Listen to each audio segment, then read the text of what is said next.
Hi class, this lecture is basically walking you through the syllabus as well as Canvas.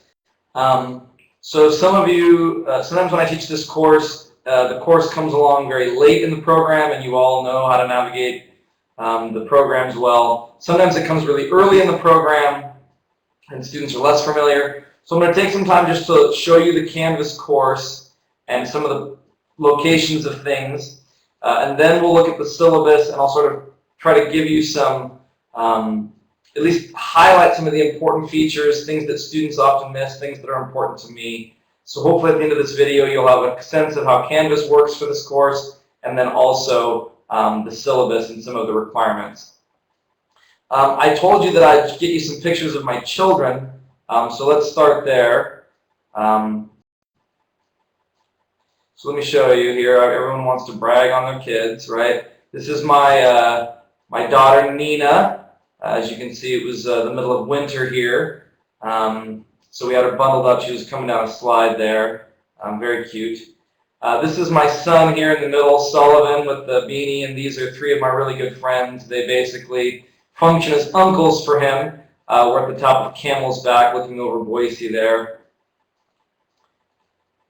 This is Sullivan dressed up in a Sunday best and giving his best impression of Cheesy Smile Guy.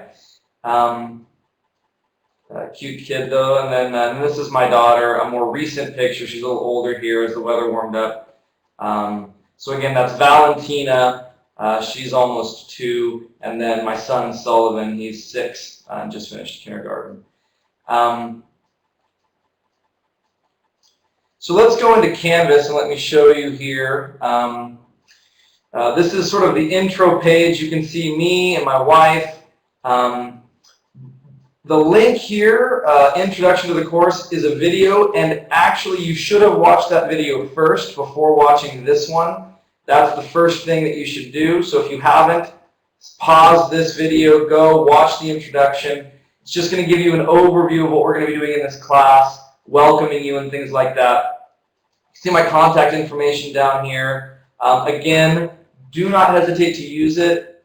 Students, every time they contact professors, the first thing they say is, "I'm sorry. I never understood that. I'm here to interact with you. I want to help you succeed. I want to get to know you. I love students.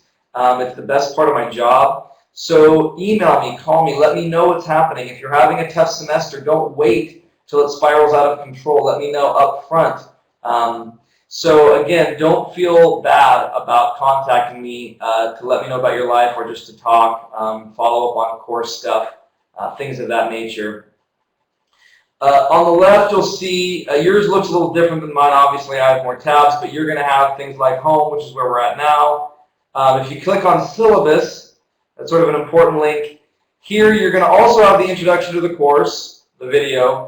You have the syllabus video, which is this, what we're watching right now, so I'm assuming you found it. You have the actual syllabus document, and then you have introduction to CAP papers. CAP papers are the end of the week papers. They're worth the most points. So there's a video here to help walk you through you know, what I'm expecting, some of the common things that happen. And then, of course, you have a list of assignments with due dates. If you have any questions on that, let me know, but this is a great feature that shows you when each thing is due. I set the course up in modules. So this is how it functions. Again, you can find the introduction to the course, you can find the syllabus video, you can find the syllabus all here. You have introduction to CAP papers. So I've got instructions, I've got a rubric so you can see how I grade the CAP papers. You've got a couple of sample papers. What does an excellent CAP paper look like?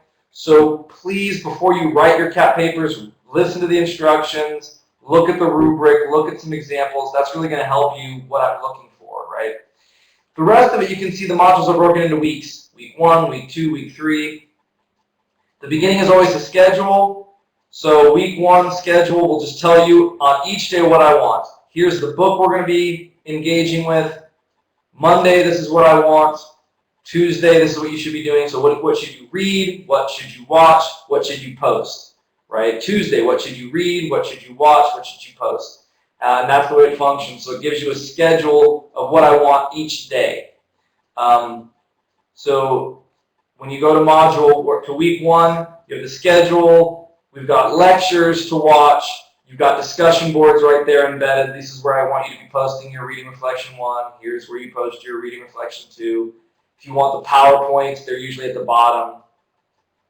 Often if you look down different modules, I'll provide like help with your CAP papers to try to assist you, facilitate, you know, how to write this particular paper as you engage it. So you'll see weeks 1 through 8. Sometimes I want you to read PDF files that I've copied, for instance, in week 8. So I attached the Bagley handout. That's right here. Then you have the lecture over that reading. You've got another handout. When I say handout here, these are just PDF files. It's the reading doesn't come from a book, but something that I've attached to Canvas here. So you've got modules, which is where you're going to find most of the content, and it's going to walk you through so that you know what to do each week and each day of each week. You can look at grades if you want as well, obviously, and it just lists them across the top, what each is worth, what you've received. You can see my individual feedback here. I often respond to reading reflections, giving individual feedback on what I liked, what I want to see you improve on, things of that nature.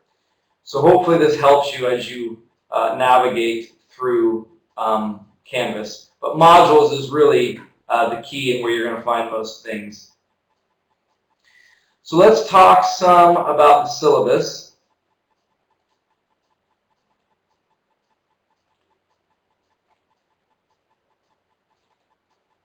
It's going to take a second to load. All right.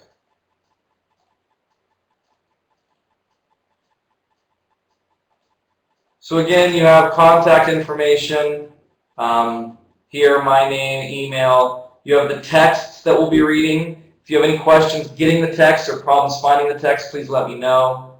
The university mission, the university values.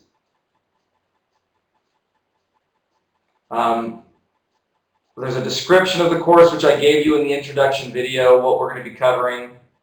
I think the biggest thing, I'll spend the most time here talking about course requirements.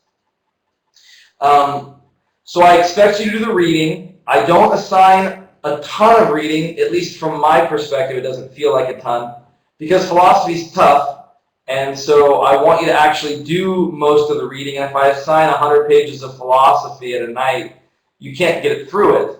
So I'm trying to break it down into smaller bite-sized pieces so that you'll do it and you can spend some time engaging it. So I do expect to do the reading. So the first set of expectations, right, are the reading reflections. And this is where you're going to do the reading. I'm going to provide prompts. Typically, there are 3 or 4 prompts that I give. I want you to write on one of those prompts. Don't write on all 3 or 4. Just choose one. Focus your response there. Spend the whole time engaging that one prompt directly. 450 to 500 words in length. And I'm looking for a few things. One, did you do the reading? Can you engage with some of the ideas found in the reading? Can you represent the person's views well? Like we read Aristotle, can you represent Aristotle's views well? Can you summarize? Do you engage the reading? Do you give some short quotes, not long quotes, short quotes from the reading that are poignant to the prompt? And then finally, can you critically engage? Can you give your view? Where do you think Aristotle may be strong? What ideas resonate? What might be weak? Can you relate this to an example from your own life? Can you engage the material at a deep level? So 400 to 500 words. I want you to engage the person's ideas. I want you to give me some short quotes from the reading. I want you to give me your own critical assessment. So typically, ideally, I would want you to finish your reading reflection 1 on Monday because the schedule is always the same. If you click on schedule for week 1 and week 8, they're the same. Reading reflections due Monday, Wednesday. Peer responses due Tuesday, Thursday. CAP paper due Sunday. There's no variation, right? So each week, you get into the flow of this course where you know this is when it's supposed to happen. So I want you to post your reading reflections on Monday and Wednesday. However, they're not considered late until Tuesday at 9 a.m. and Thursday at 9 a.m., right? And the reason is some of you are late nighters, some of you are really early morningers, and I want to give you some leeway time. So initially I had them do Monday by midnight, and I thought instead of that, I'll make it do Tuesday by 9 a.m. So my hope is that most of you will finish reading Reflection 1 on Monday, most of you will finish reading Reflection 2 on Wednesday, but you've got that grace period to 9 a.m. If you have any questions about my expectations, please make sure you let me know. Don't let this video substitute for reading this syllabus. I'm not going to cover everything in the syllabus, and so reading over it carefully will be really important, and I think will help you a lot. So each reading reflection is worth 10 points. So reading reflection 1, 10 points. Reading reflection 2, also 10 points. Each week you'll be doing 2 peer responses. So on Monday, you do the reading, you write a reflection. On Tuesday, I expect you to read over the reflections of your peers and then choose one person to write a response to that's going to be graded, right? This response should be 125 to 150 words. It should not be, hey, great post, I really liked it. I want you to engage, ask good questions of this person. Maybe you're going to disagree or bring a different angle to it. So I want to see some philosophical thought and some depth to these peer responses. Now, I encourage you to respond to as many students as you want, right? As many of your peers as you want. But only one will be graded for peer response purposes. So you might write a bunch of short notes to people, short responses, but one is going to be graded 125 to 150 words, and you have to title it properly. So don't just hit reply, then change the title to peer response, right? Or Jim Baker's peer response, or right, so that I know that that's the one you want me to grade. Peer responses ideally would be done Tuesday and Thursday. Peer response 1 on Tuesday, peer response 2 on Thursday. However, you have a grace period till Wednesday, 9 a.m. Mountain Standard Time, and Friday, 9 a.m. Mountain Standard Time. So there's that, again, that grace period for those of you that are really late or really early to do the assignments. The other major component that will be graded are critical assessment papers. I call them CAP papers. They're due on Sunday by midnight. I know many of you are pastors. Please feel free to write these papers on Friday. There's never any reading on Friday. There's no posts due on Friday. So if you want to take Friday and write your CAP papers, that'd be great. Saturday, right? Take Friday and Saturday, finish it up. So you're not obligated to wait until Sunday at midnight. Right? I encourage you to get them done early so that Sunday is a day when you've got to preach often or take a Sabbath. But you have until Sunday at midnight. The CAP papers, again, you can see the requirements, 1,150 to 1,350 words. I'm going to ask you to do something similar to the reading reflections. Engage the ideas of others for about half of the CAP paper. What does N.T. Wright say about spiritual formation? Give me 2 of his arguments. Then, after you finish that half of the paper, the second half will be, now I want you to critically engage. Where is N.T. Wright strong and why? Do you have scriptural support for that? Can you use Plato or other philosophical arguments to support your view? Where is N.T. Wright wrong or short-sighted or limited? So I'm going to want that dual piece, half the paper about describing the views of others, half the paper giving your own critical assessment. This might require you to do some outside reading, right? Or to bring in reading from other classes to help make your argument. If you use outside sources, please cite them. I don't care if you use endnotes or footnotes, as long as you use a professional citation style, like MLA, APA, Chicago Turabian. You use a professional style and you use it consistently throughout the paper, then I'm fine. So use the one you're most comfortable with. Each critical assessment paper, as you can see, is worth 50 points, so they're worth the most. I want you to spend time with these and really make them strong papers. I do, again, have an instructional video telling you what I want out of these CAP papers, giving you specific instructions about what to avoid and what to do. I've posted some sample papers to Canvas so you can really see what an A looks like. If you have any questions at all on these CAP papers, please let me know. I make a note here. I read the posts. I don't often engage on the discussion board. What I do is I read your reading reflection, and then I submit a grade with my individual feedback to you. So I do engage you on an individual level. on those reflections. I don't often engage in the discussion board. So I'll grade, you'll get individual feedback there, and then I'll post a video response where I try to sort of synthesize some of the big questions, some of the big issues, and give some clarity to those. So my weekly feedback will be your reading reflections, individual feedback, weekly videos trying to clarify some confusion, and then I give you audio feedback on your CAP papers. So you'll get individual feedback from me on those CAP papers, often based on the rubric, which as you saw was posted to Canvas. So you can look at that rubric and how I'm going to be grading those CAP papers. Late work. I am very flexible if you communicate with me. So tell me, this is what's happening. Can I turn my reading reflection in late? Will this work? And I will work with you. If you don't talk to me and you just post things late, I am much less gracious. If I just start seeing late work with no communication, I either won't accept it or I will severely dock it. So make sure you communicate, ask me, let me know, we'll have a dialogue. But most of the time, without a problem, I say, yeah, let's just extend the deadline, right? Let's just move it back. I know that you're having issues here or there. We can make it work. But be sure to communicate with me, right? It's vital. So you've got grading here, and you can see every week you've got 30 points related to reading reflections and peer responses. Reading reflections, 10 points each. Peer responses, 5 points each. And then you've got 6 critical assessment papers. So I assign 7 CAP papers, but I only grade 6. So you get a free one. If I were you, I would write all 7 papers, and then I will just drop your lowest score. That's the best thing to do. But I know that you're busy, and things come up. So just know that in the bag, if you can't get a CAP paper done on a given week, you've got one that's free, just don't turn it in. I'll drop that score, and I'll only count your highest 6. You can see course policies. I encourage you to read these. They're very important. I'm going to just highlight plagiarism. I've had plagiarism issues in this course in the past. If you plagiarize, you will fail the assignment for sure, but more than likely you'll fail my whole class. One violation, and I'm going to fail you for the whole class more than likely.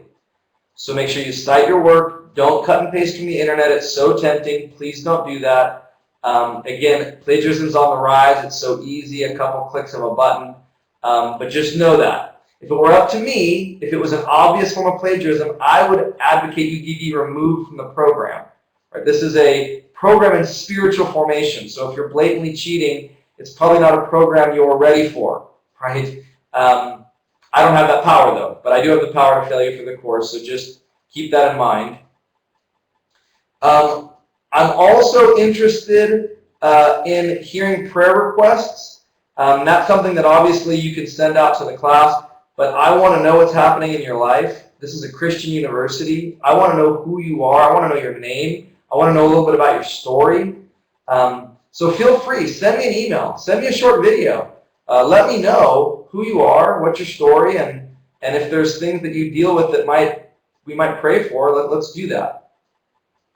The final thing on the syllabus here is the schedule. Again, these are embedded in Canvas, so if you go to the week 1 module in Canvas, you're going to see the course schedule, right? You go to week 2, you're going to see week 2 schedule. But on the syllabus, it has all the schedules. So here's the week 1 schedule. You can see what I want you to do each day. Here's the week 2 schedule, the text for the week, and then each day what I want you to do. So this should really help. So you know on Monday, boom, this is what I have to do on Monday. This is what I'm going to have to do on Tuesday, Wednesday, Thursday. The schedule's pretty much the same. Reading reflection Monday, peer response Tuesday, reading reflection Wednesday, peer response Thursday, CAP paper Sunday. But this gives you the specifics, right? Page numbers and all of that. I really hope this helps. If you have any questions at all, please let me know. I want to be of help. As we close, I want to reiterate just a couple of things that might help. Reading reflections, make sure you address the reading directly. Give me some short quotes. Articulate the position of the person well, and make sure you save time for your own voice. You'll get lots of comments from me saying, I don't hear enough of your voice. So those reading reflections have to find a good balance. 70%, 75% description of others' views, 25%, 30% your voice, right? Only address one of the prompts. Don't try to address more than one. Focus all of your words on that one prompt, so that makes you add depth. Peer responses, make sure you hit the word limit. Make sure there's some philosophical depth. Don't just praise a post, but really engage it at a deep level. Ask some good questions, maybe take it in a different direction, but I want to see creativity there and some depth. You can respond to many people, which I want, but I'll only grade one. Make sure you change that title so that it says peer response, and I know that's what I'm supposed to grade. Cap papers, again, you're finding that balance. In this case, you want 50 or 60% description of the views of others. Engage the reading, give me some short quotes, and then you want 40 or 50% to be your analysis, your argument. And some outside sources might be necessary. Again, there are rubrics online. There are sample papers. I really want to help you succeed. Philosophy is not easy. It's like exercising a set of new muscles. It's going to be sore early on, really sore. If you keep exercising them, you keep at it, it gets less and less sore over time. And I think it's going to be a really fun semester. Don't hesitate to let me know.